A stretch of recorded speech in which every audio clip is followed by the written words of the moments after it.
Hi, എല്ലാവർക്കും നമസ്കാരം. ഇന്ന് നമുക്കിതുപോലെ ഒരു കടുക് മാങ്ങ അച്ചാറായാലോ? അത് എങ്ങനെയാണെന്ന് നോക്കാം. നമ്മൾ കഴുകി വെള്ളമൊക്കെ തുടച്ച് ഒരു 4 മാങ്ങയാണ് അച്ചാറിടാൻ എടുത്തിരിക്കുന്നത്. ഇനി നമുക്കിതൊന്ന് കട്ട് ചെയ്തെടുക്കാം ചെറിയ കഷ്ണങ്ങളായിട്ട്. നമ്മുടെ മാങ്ങയൊക്കെ അച്ചാറിന് വേണ്ടി കട്ട് ചെയ്തെടുത്തിട്ടുണ്ട്. ഇനി നമുക്ക് ഇതിലേക്ക് ഒരു പാകത്തിന് ഉപ്പ് ചേർത്ത് നന്നായിട്ട് കൈ കൊണ്ടൊന്ന് തിരുമാം.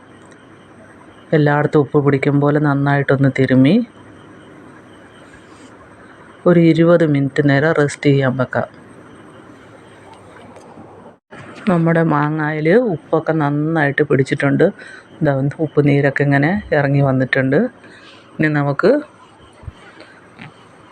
മാങ്ങ അച്ചാറിടാൻ തുടങ്ങാം. നമുക്ക് ചൂടായ ചട്ടിയിലേക്ക് നല്ലെണ്ണ ഒഴിച്ച് കൊടുക്കാം.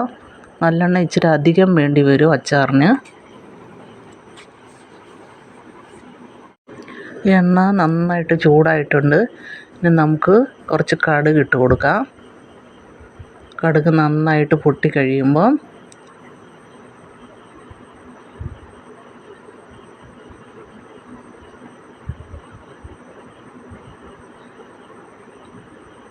കാൽ ടീസ്പൂണ് ഉലുവയും കൂടി ഇട്ട് കൊടുക്കാം. ഉലുവയും കടുകും ഒക്കെ നന്നായിട്ട് പൊട്ടിയിട്ടുണ്ട്. നമുക്ക് കട്ട് ചെയ്ത് വെച്ച് കുറച്ച് വെള്ളുള്ളി ഇട്ട് കൊടുക്കാം.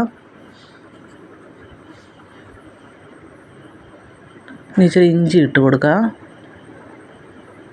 ഇനി കട്ട് ചെയ്ത് വെച്ച പച്ചമുളക് ഇട്ട് കൊടുക്കാം.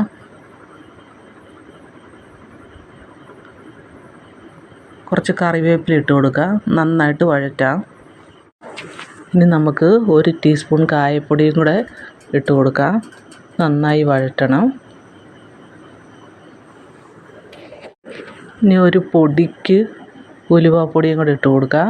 നമ്മൾ ഉലുവ ആദ്യം ചേർത്തതാണ്, അത് കാരണം ഒരു തുള്ളി ഉലുവാപ്പൊടിയും കൂടെ ചേർക്കാം. വെള്ളുള്ളിയൊക്കെ ഇത് ഇത്രയും വാടി കഴിയുമ്പം നമുക്ക് ഫ്ലെയിം ഓഫാക്കാം.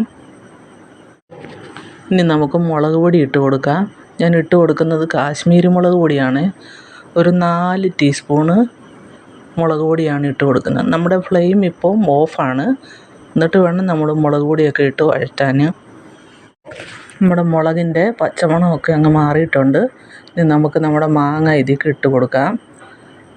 ഈ തിളച്ച എണ്ണയായതുകൊണ്ട് അതിൽ കിടന്ന് തന്നെ വേകുന്ന അത്ര മതി മാങ്ങ. അല്ലെങ്കിൽ അടുപ്പ് ഓണാണെങ്കിൽ ഒരുപാട് വെന്ത് പോകും. ഇനി നമുക്ക് നന്നായിട്ട് മിക്സ് ചെയ്യാം. ഈ സമയത്ത് ഉപ്പുണ്ടോ എന്ന് നോക്കണം. ഞാൻ നോക്കിയപ്പോൾ പാകത്തിന് ഉപ്പുണ്ട്. നിങ്ങൾക്ക് ഉപ്പ് കുറവാണെന്നുണ്ടെങ്കിൽ ഇട്ട് കൊടുക്കണം.